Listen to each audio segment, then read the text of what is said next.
Okay. Good morning, everybody. It is my great pleasure today to introduce Marina Rustow. Marina Rustow is a Geniza professor of Jewish civilization in the Near East and professor of Near Eastern Studies and History at Princeton University. She specialized in the study of documents in Arabic, Judeo-Arabic, Hebrew, and Aramaic, and especially in the study of the documents of the Cairo Geniza. She's also the director of the Princeton Geniza Lab.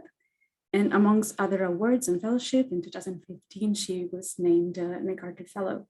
Amongst her publications, I would like to mention the book Heresy and Politics of Community, The Jews of the Fatimid Caliphate of 2008, and the book The Lost Archive, Traces of a Caliphate in Medieval Synagogue, 2020. Today, Marina Rustow will present a paper entitled Stitching, Bundling, and Provisional Binding, Physical Traces of Archiving Practice in Geniza Documents. The floor is all yours. Thank you so much, Georgia, for this very nice introduction. It's really wonderful to be here. I cannot share my screen, however, so you'll have to enable it. The paper I'm going to give today is about holes, basically, and you'll see what I mean by that in a second. It is very exploratory, so I'm very eager to hear your comments. So just a brief bit of orientation. The city of Fustat in the period that I work on, which is the 11th and 12th century, was separate from the city of Cairo. Cairo was a Palatine complex, so regular people did not live there normally. This is a detailed map of Fustat with the medieval buildings that are still standing, among which is the Ben Ezra Synagogue, which is where the Cairo Geniza was found, about 400,000 fragments. Big picture, the people who were ruling Egypt at the time were the Fatimids, Shiite caliphs, who, despite the fact that they were Shiite and despite the fact that they existed basically to outshine the Abbasids, nonetheless borrowed a lot of Chancery practice from the Abbasids. So that was a thing that I tried to look at in my recent book. So if you look at the Mediterranean in the early 10th century, the Fatimids just have basically the Western Maghreb. They're the guys in green. And the Abbasids still have this enormous empire that you see in the lavender color. And the lighter ones simply mean that they're basically like vassalages. But if you look at the late 10th century, this is what's happening. The Fatimids pretty much have the whole southern and eastern Mediterranean. So even though they, for many years, were regarded as a kind of minor dynasty in the Islamic world, if you were living in the Mediterranean in the late 10th, 11th, or 12th century, they would not have felt minor. They would have felt like kind of, you know, the important empire. So I have no idea why that map just reappeared, but anyway, okay. So one of the big issues with studying the Fatimids is that we really only knew about them and how they ran their empire from literary sources. But it turns out that there were fragments of state documents that survived in the Geniza, and they survived because they were reused by ordinary scribes. So one of the things that I was trying to figure out in my book is, why is it that these really fancy looking state documents somehow got sent into the scrap paper market? So what you're looking at here is, on the right-hand side, a Fatimid decree, actually the left half of a Fatimid decree. You can see that the lines are kind of cut off. So very, very grand, wide line spacing, calligraphic text, monumental lettering. And this is a long rotulus. In this case, it's about 1 meter, 23 centimeters, and it's just a tiny, tiny part of the text. We know enough about the text of Fatimid decrees to know that this is really just a fraction of what the original would have been. So the original would have been many meters long. And the scribe who reused it, we actually know him. I had dinner with him just last week. His name is Ephraim ben Shmariah. He died in 1055, and he was the head of the Ben Ezra congregation. And he left lots and lots of documents in the Geniza. And in this case, he's desperate for sermonic material. He's essentially trying to deliver a sermon for the first liturgical Shabbat of the year, based on the first pericope of the book of Genesis. And so he takes a known work, we actually know what work this is, from the 8th century, and he kind of moves passages around. So people thought this was a recension for a while, and then they realized if you look at the physical condition of the manuscript, which is that it's just a temporary rotulas. He's not copying this into a codex. Rotuli were used not only for kind of grand performative documents like the one on the right, but also for temporary kind of scripts for oral performances like what you see on the left. So it's not a recension, it's a performance. So I tried to kind of work with that performative idea in order to figure out what was going on with these rotuli. Why were they so temporary and why were they recycled? And I think one of the reasons is that once the rotulus was distributed into the territory or recited orally, it no longer really had a physical purpose. So it was a temporary thing. Actually, in the book, I compare it to Pete Townshend's guitar, if there are any Who fans out there. However, that doesn't mean that the Fatimids didn't have an archive. They did have an archive, only when they archived documents, they did so in this much more sensible and compact form here. So this is a copy of a Fatimid decree that, at least according to Jeffrey Kahn, who published it in 1986, came from the Fatimid archives. And I think he's probably right. I think we have good reason to believe that that's the case. And this too survived in the Geniza for reasons that, we can speculate about, but I really don't have like a smoking gun in this case. So this is a bifolio. And just to kind of compare the sizes, the bifolio, when you look at the opening, so that's on the left-hand side, compared to the rotulus, this is the size differential. Okay, so here's what I try to do with this in the book.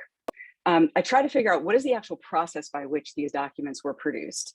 And so I went into there's a description that we have of the Chancery by Ibn Asaydafi, who actually ran the Fatimid Chancery. He worked there for many decades and he ran it for about 17 years. And in 1130, he wrote this book.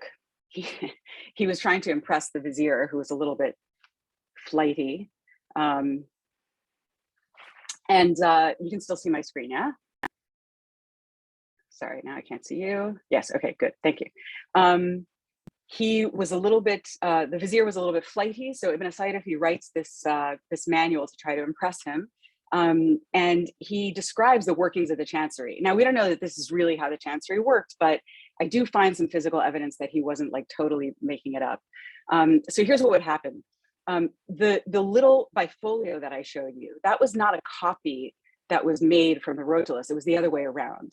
The bifolio is what the scribe, the katib, who was responsible for producing clean copies of decrees, would produce, and then that was like the text. And then he would pass it on to the calligrapher, El Muayyid, who would turn it into one of these grand rotuli. And once he was done with that, and he would send it out to messengers who would bring it into the territory, the calligrapher would pass it on to the archivist. So that was what I figured out in the book. The question I didn't ask in the book is, how did the archive actually look? How are these things physically archived? There was some evidence, actually visual evidence for the process that I'm describing to you. So this is actually not from the Fatimid Empire at all. It's an early 14th century manuscript from Central Asia. Actually, this one was produced, I think, in Iraq, I can't remember. And you can see here, this is the sovereign, and on the right-hand side, you have the calligrapher who's producing a grand copy of a rotulus. Here is his pen box and his inkwell. And you can see a string going through the middle of these pages, which honestly, in the book, I completely ignored. I just like, I don't know, for some reason, I just didn't pay attention to it. So the decree, you can see the wide line spacing, the pen box and the inkwell. And then this appears to be the archival copy that I was showing you, or a set of archival copies that seem to be stacked one on the other. So it's not actually a quire where they're nested. The bifolios are simply placed one on top of the other, or so it seems. And then there's this question of string.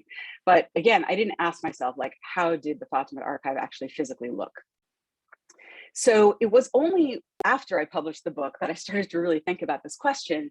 And so let's look a little bit more closely at this archival copy of the decree. So I just showed you the first page. Here's the opening, right? So you would, once again, this is like the cover, as it were. So page 1, and there's a big mark here that indicates that it's been copied. It says in Arabic, nuqila, which means it has been copied. And it's a technical term for copying. That means that the contents have been transferred to another format. Then you open it, and here is the continuation of the text, and then here is the end of the text. So it's pretty good evidence that the thing would have been stacked and folded, that the fold was original. There's even an archiving note on page 1. That is the wrong image. Okay, so let me, hold on a second. There we go. This thing in the upper right-hand corner would have been the archiving note, and it basically has a very brief contents of the summary of the thing. Apparently late last night, I dropped the wrong image into this slide, so sorry about that. So Jeffrey Kahn, when he published this in 1986, said, careful examination of the sheet reveals perforations along the fold, which indicate that it was originally bound up with other leaves in a codex. So since Jeffrey Kahn is in Cambridge and this document is in Cambridge, I basically took his word for it. And in the book, I say the one archival copy of a decree that has survived measures 17 by 25 centimeters, folded down in the middle of the short way, with 4 pinholes at the fold where the archivists bound it into the file for that month and year. So there are, in fact, some kind of tiny, tiny holes at the fold. This is really a case where, like, the conservators at Cambridge did a little bit too good a job. And this often happens where the holes kind of shrink, like they get smaller when the conservators smooth out the paper. And so that's actually destructive from my point of view, because it's destroying evidence of how these things were actually used after they were written. Now, if you're looking carefully at this document, you can see where my talk is about to go. But let's leave you in suspense for a little bit longer. Oh dear, now I have to go through these again, but that's okay. You can see that the holes, like, maybe they're there, maybe they're not really clear, but you know, somebody saw them, and so I said, okay, yeah, they're probably holes. However, if you look closely at this drawing, it's plain as day, and I have no idea why I didn't even think about this when I was writing the book, but suddenly, like, it hit me that this is what's going on, that in fact some kind of string and some kind of holes in the middle of the page must have been involved in archiving this thing. So I looked back into the Chancery manuals, and I found that Ibn Sayrafi, so he's a little bit vague. He says, when the Chancery letter composer, that's the first guy in that little graphic that I gave you, or the official in charge of the diplomatic correspondence has written a document, he hands it over to the clerk in charge of copying. That's the calligrapher, the middle guy, who makes a copy of it letter for letter. At the top, he writes, exemplar, sorry, I just described that incorrectly. In fact, the mandub lin-nasq, the clerk in charge of copying, is the first guy. So at the top, he writes, here's an exemplar, and nuskha, which is another technical term for copying, meaning an exemplar of such and such a document going out at such and such a time, giving the day, date, month, and year. The archivist then takes it and files it. So that's the third guy, fashakkahu, together with similar items in the shakka, in the file of that year. The archivist puts together all the copies of the same type, keeping each year separate, divided into 12 sections or fusul, each month enclosed in a separate file, so that if he looks for anything, he finds it with the least effort. So Ibn Sayrafi talks about a filing system, but he's vague. He just says that they're put together, and he uses this word shakka, okay? So shakka means to pierce or to impale. That's one meaning of the word that you can find in medieval dictionaries. But interestingly enough, elsewhere, Ibn Sayrafi uses a different word. And then the 15th century Chancery encyclopedist Al-Khakashandi follows him in this. And Al-Khakashandi is really, like, he's like a nerd of Chancery practice. He knows everything there is to know about Chancery practice, present and past. And he uses a different word, which is idbara, which is a bundle from the Arabic verb dabara, to gather or to tie together. So there's another hint that I should have taken this string very seriously. Okay, so once again, just to show you the visual evidence, and there are two holes right in the middle of the page. So are we talking about a situation of string and holes? And if so, how is the string actually, how does it actually look? So hold on one second. I just want to go back to here for a moment and show you the holes. So you can see very clearly that there are two holes right in the middle of the page there. Those aren't ink blots, those are very clearly holes. I know because at Cambridge, they photographed their documents against a very bright blue background. The reason that they do that is that blue is the complementary color of this kind of almost orange of the paper, and they do that so that you can Photoshop it out more easily. And so I spent some time like cutting the blue out of these holes, so I know that those are actually holes and not ink blots. This hole looks like it was a little bit bigger once upon a time, but the conservators, once again, did quite a nice job of flattening it out. So I asked myself, how did this actually look? How are the strings actually used? And so the first option that I attempted to consider was stab stitching. So stab stitching is a technique that can be used in a very kind of fine and decorative way. It's used a lot in Japanese bookbinding, but there are lots of different techniques of stab stitching.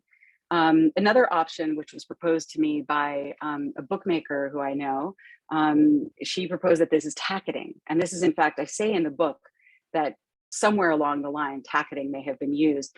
A tacket is a short length of flexible material used to attach one component to another by lacing it through 1 to 4 matching holes made through both components. And this is from The Language of Bindings, Thesaurus, which is a wonderful book, which if you don't know it, is worth a read. So that was another option I considered. Then a wonderful researcher sent me an email a few months ago and said, well, what about this? Because actually in lots of the Archivi di Stato in Italy, if you go, and also in private archives of banks, you can go and you can see that there were documents that were held together with string, with a hole right through the middle. And I thought, oh, that's a really, really interesting idea. This is some kind of actual archiving method where things are threaded together. So I started thinking about that. And then I saw this picture and I was like, haha, okay, now we're really getting somewhere. It turns out that this was actually a pretty widespread method of holding documents together. So this is a document from Damascus. It was preserved in the Umayyad Mosque in a Geniza-like chamber. It's a register of produce for a vendor. It's a private document. It's not a particularly important document at the time, but for us, it's amazing because it shows us a lot of stuff about bookkeeping and accounting and private archiving. And you can see here, there are these two holes that are very symmetrical. So it's clear that somebody was piercing these. Here is a document from Jerusalem. This was preserved in the Haram al-Sharif. This is about 1,400 documents. Mostly from the 14th century, the private archive of a judge. And here the string itself is actually preserved, which is kind of wonderful. The holes are very close together along the fold, but it's the same principle that you're piercing the document after it's folded. These also may be holes, but I've never seen this thing in the actual original. Daisy Livingston was kind of thinking about the same thing. She wrote a wonderful dissertation that I highly recommend in 2018 called Managing Paperwork in Mamluk Egypt. So she's looking at a slightly later period than I am. And she has this wonderful drawing where she actually shows how some of these documents may have been stacked and bound together, only in her drawing, they're not folded, they're simply pierced twice. So this really is a kind of tacketing technique. So are we talking about stab stitch binding, tacket binding, pierced and stitch filza, a pile that is pierced with a string, with a filo, or are we talking about idbara binding, like Ibn Asayrafi and Al-Khalkhashandi say? So in the end, I said, okay, well, let's just listen to the native informants, as it were. If they're telling us idbara binding, then maybe that's actually the term that I should be using, and simply thinking about it that way. So, and this is the last point I'll make, at that point, I started to look for other evidence of idbara binding. Here is our document our decree from the Fatimid archives with its holes, can I find analogies? This is how I knew that they were like intentional holes and not accidental holes. And in fact, I found lots of other examples of this. So this is another state document. It's a pay register for Armenian soldiers. Very, very difficult to read, but Naim Fantichem and Luke Yarborough have an almost complete edition because they are heroic. And this one has 2 sets of holes. This is a fiscal ledger, and you can see there are holes all over the place. So the question is, which holes are the original holes? I don't think that this is an original set of holes. I think that this happened along a fold, as often happens when you fold paper. It kind of rips over time along the edges. These guys at the fold here may in fact be intentional holes, but I would still leave that as a bit of a question. So then that was all I could find from the state documents. So then I started looking at non-state documents. And at that point, I realized that they were kind of all over the place. Goitein even talks about this in a single sentence in a Mediterranean society that I had completely forgotten about. But then a colleague was like, you know, Goitein actually talks about this. And I was like, oh yeah, you're absolutely right. What Goitein talks about is short daftars and long daftars. He too noticed the holes. He could not explain the holes. This is a private account from a Jewish trader from the 11th century. And there are the holes, as I'm showing you recto and verso. And Goitein could understand the holes. And then his wife said, maybe this was a form of binding. And he actually quotes his wife in a Mediterranean society, Teresa Goitein. So she seems to have been onto this. And so I just went through Goitein's footnote and I looked at all these images that for him were very difficult to find. He was working for microfilm, or he had to go to Cambridge in the summers because he was writing in the 70s, 60s. But for me, it was incredibly easy to just kind of pull all the shelf marks from his footnotes and find more evidence of holes. So at that point I said, okay, I think I really have all the evidence I need. There is something called idbara, binding, and we have to take it seriously and look for evidence of it in various places. Both state offices and business firms used idbara binding. I don't even know that it was a temporary form of binding. It could have been permanent. As for what they did with the holes, I think it's pretty clear that you would have to use some kind of very sharp implement, probably made out of metal. The one that I'm showing you here was made out of bone. But it's also much, much older. The point being that needles were all over the place in human history. You don't have to look very hard to find them. And then this is really the last thing I'll say. So there is a relationship, I think, between documents and textiles, between the practices that are used for handling documents and the practices that are used for textile post-processing. So sewing documents as a means of archiving is something that we need to look for. Merchants, of course, traded in textiles all over the place. I showed you the accounts of a flax merchant. There are techniques that are used from weaving, hemming, and mending that may, in fact, also have been used for binding. And not only that, people even sewed documents into garments, not because they wanted to preserve the documents, but because they wanted to stiffen the garments. So this is an example from the Metropolitan Museum of Art in New York City. It's the inner lining of a silk cap. And what the text is Fatimid tax receipts and fiscal accounts from the 11th and 12th centuries. The one that I actually managed to decipher is from the 11th century, but luckily Boris Librentz has deciphered the whole thing. So this is the silk cap in which these guys were found. And you can see that the conservators were a little bit overzealous here because of course we have no idea what the cap actually looked like anymore. But they found those documents inside of it. So Librentz has an article coming out on the topic, hopefully sometime next year. Then you also have the mistara, which is a ruling board made of stacked and glued paper, i.e. cardboard, tied with string. And this was used for ruling paper. So you would put the paper over the mistara and you would rub with some kind of blunt hard point. It would get these rules. A couple of these mistaras have been found in the Geniza, made from old texts. And you can see that there's a lot of sewing involved in making a mistara. So there are scribal practices that use string. And finally, what is paper?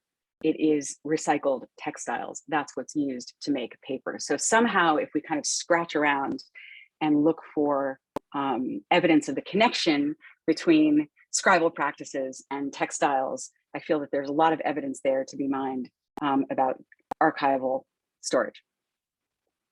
Thank you. Thank you very much. So this is very, very interesting paper. The materiality of our manuscripts almost always eludes us. This is goes the other way around and drives a punch through what we have as objects, but looking at how they were kept. We're very, very open to comments and questions.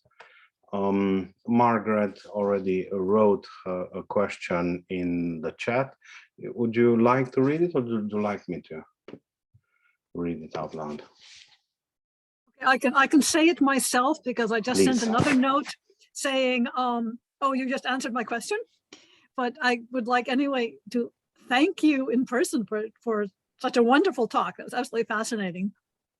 And I was just curious as to a little bit more detail about what kind of paper the documents are made out of. It sounded like they use textiles sometimes in their paper.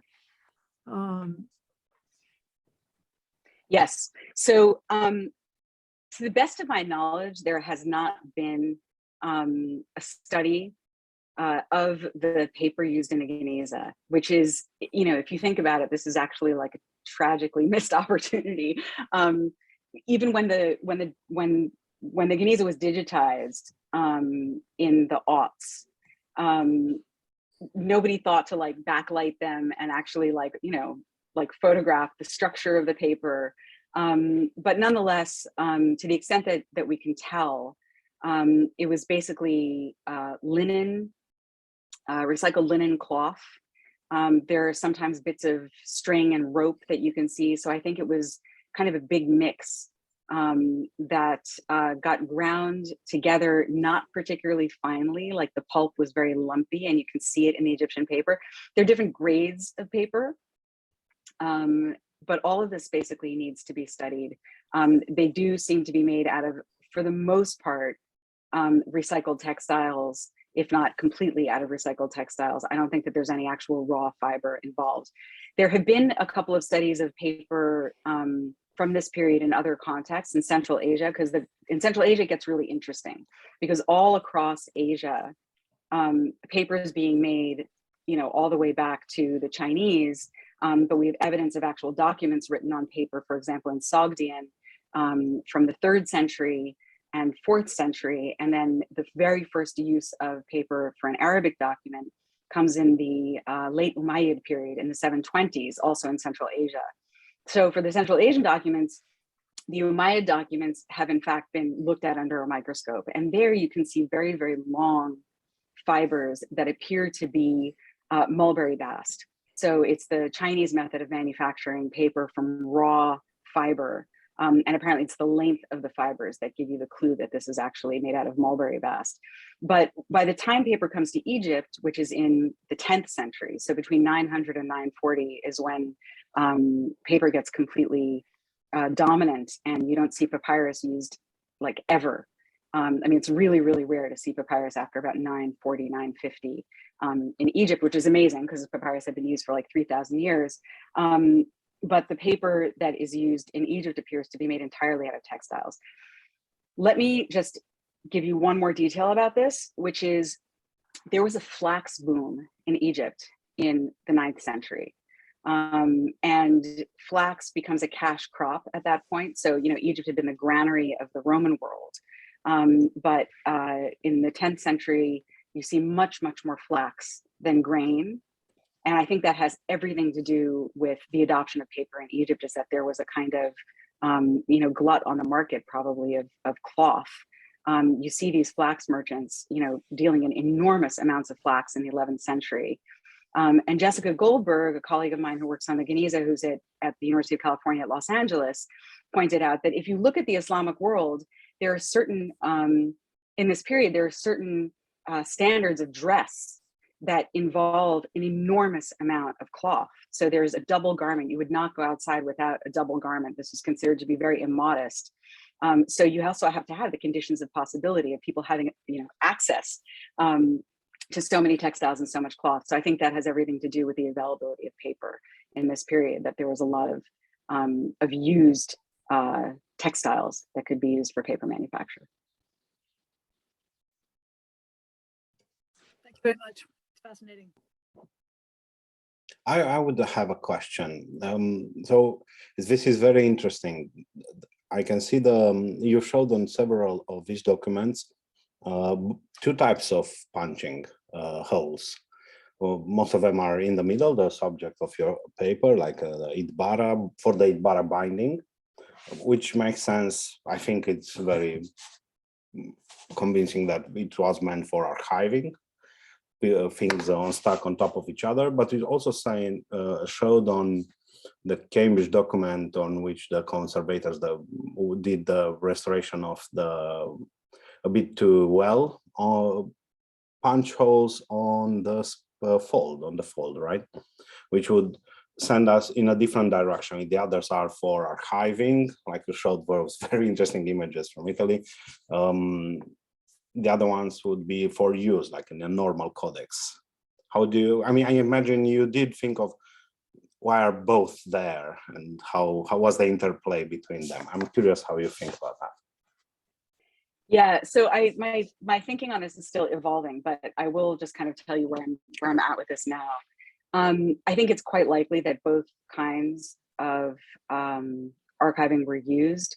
The big question that I have about the holes along the spine is, are we talking about a stacked set of bifolios like a quire, or are we talking about some other method where you would string a stack together that wasn't nested, right? So, you have a folded bifolio and then another folded bifolio, and somehow they're strung together along the fold. It would clearly take a lot more work to string together bifolios that had holes along the fold than simply to pierce them. And you can also see that the holes that are in the middle of the page are really large.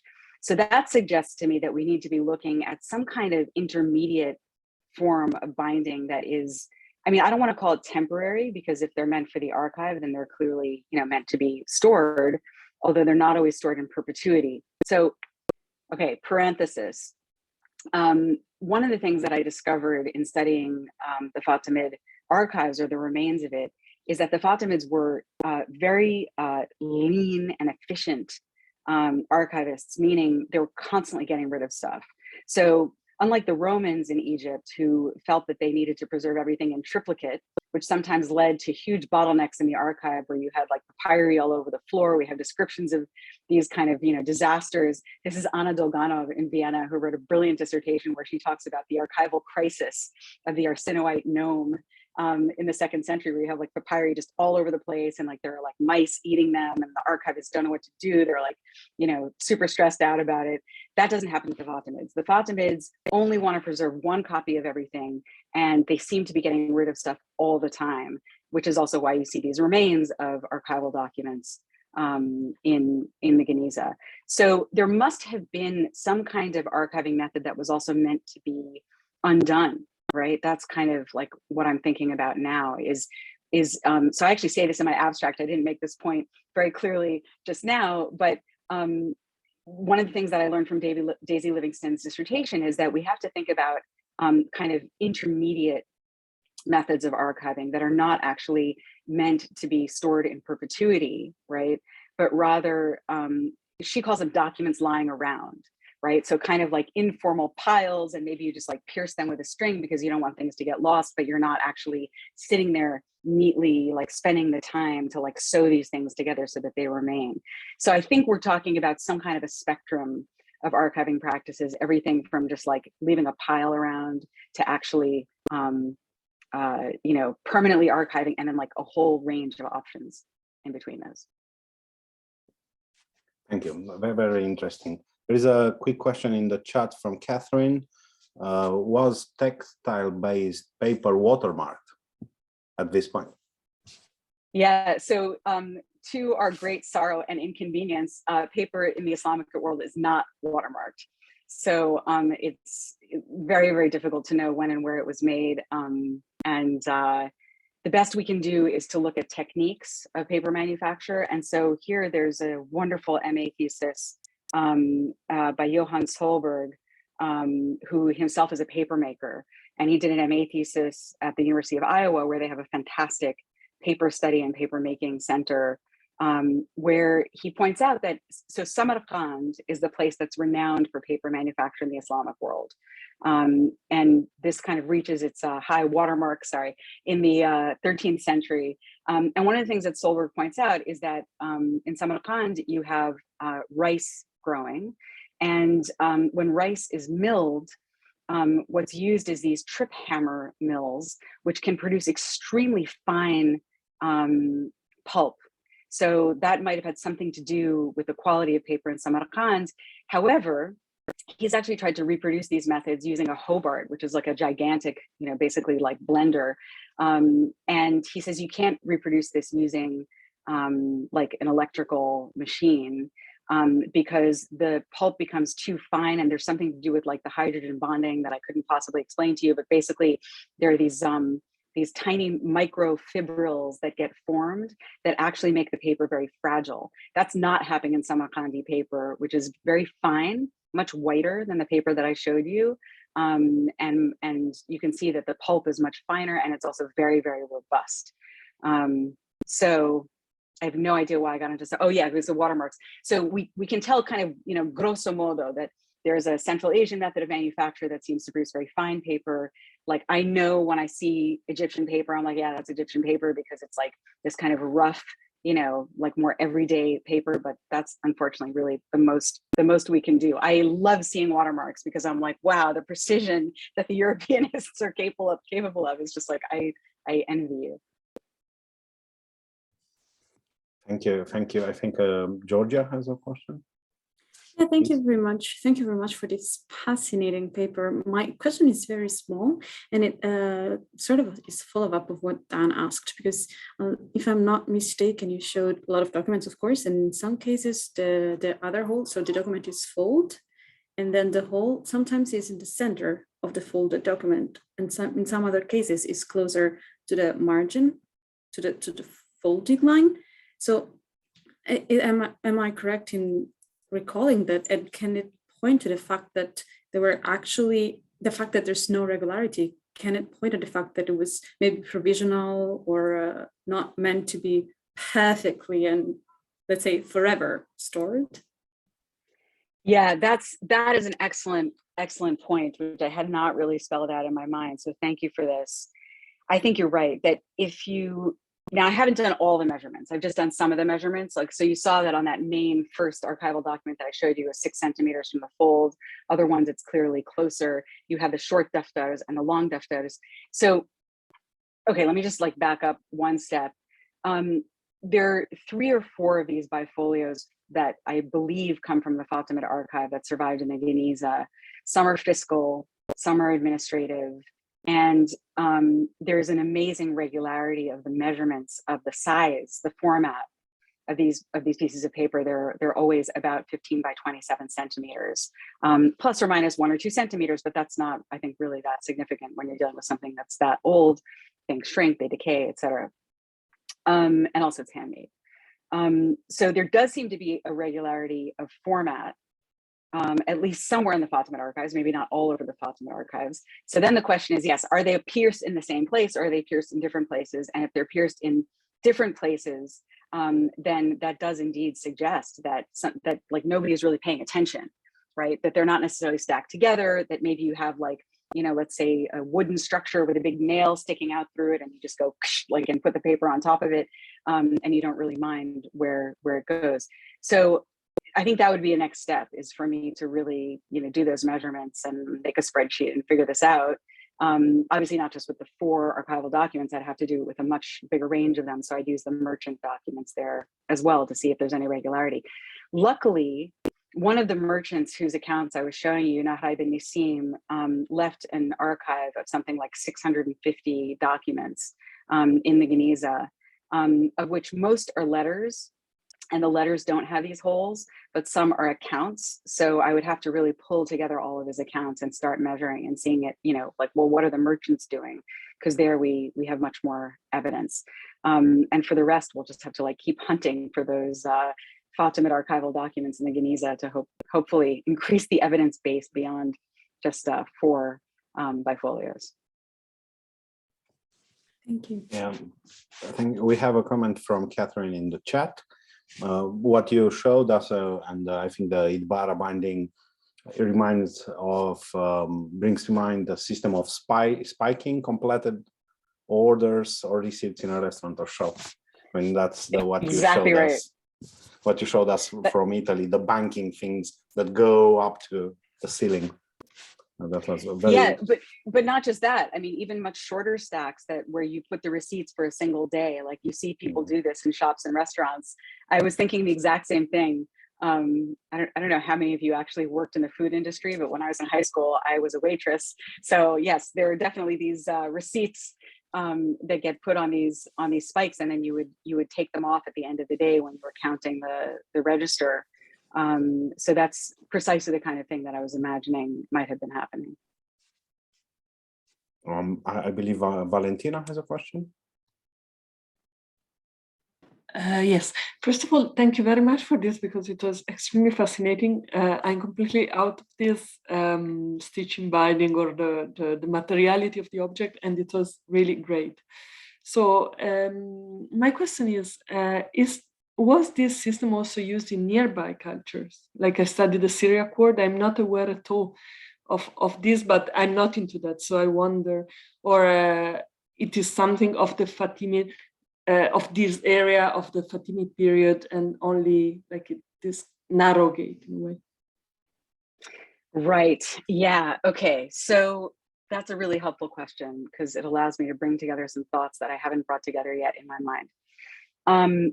So there are descriptions of the Abbasid archives in Iraq in an earlier period, so say 9th and early 10th centuries, where, at least according to these descriptions, it's a proper binding method that the archives look like codices. So that's the first thing. And that is also why I expected those holes in the margin to be, really the only significant ones, because I was expecting the Fatimids to use Abbasid binding methods, because they borrowed a lot of other chancery practice from the Abbasids. But the couple of documents that I showed that weren't Fatimid, and I didn't make this super clear in the talk, but there were these long defters, one of which is now in the Islamic Museum in Istanbul, which comes from Damascus. So that is post-Fatimid. That seems to be, I think it's an early Mamluk document, if I remember the date correctly. And likewise, there's one from Jerusalem that's even later, that's 14th century. So that's properly Mamluk. So there definitely is evidence of this after the Fatimid period. Is there evidence of it before the Fatimid period?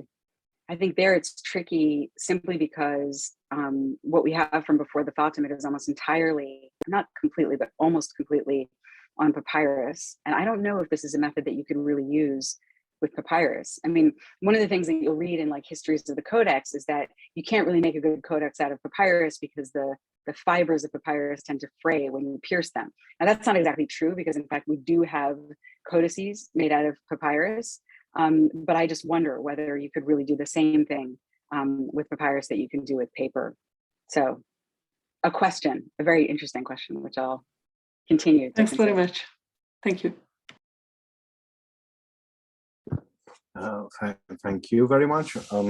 So you will be looking through other documents to collect more data for this, I imagine.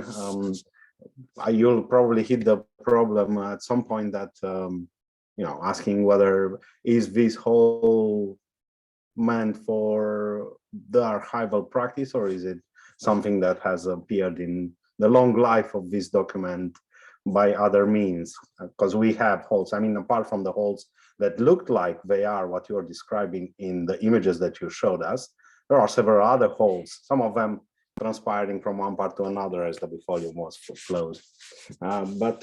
Yeah, I wish you the best of luck with that. And it's very, very interesting. I'm repeating my point at the end of your paper that we normally speak of materiality of the codex for far less hands-on situation than the one you described.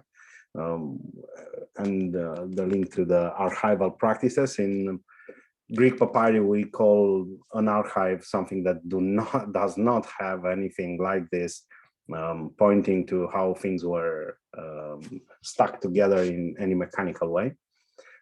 So thank you very much for sharing the results of your research with us today, and wish everyone a very, very good day. Thank you so much. Thanks for all your great questions and Thank you. ideas. I really appreciate it. Thank you very much. Thank you.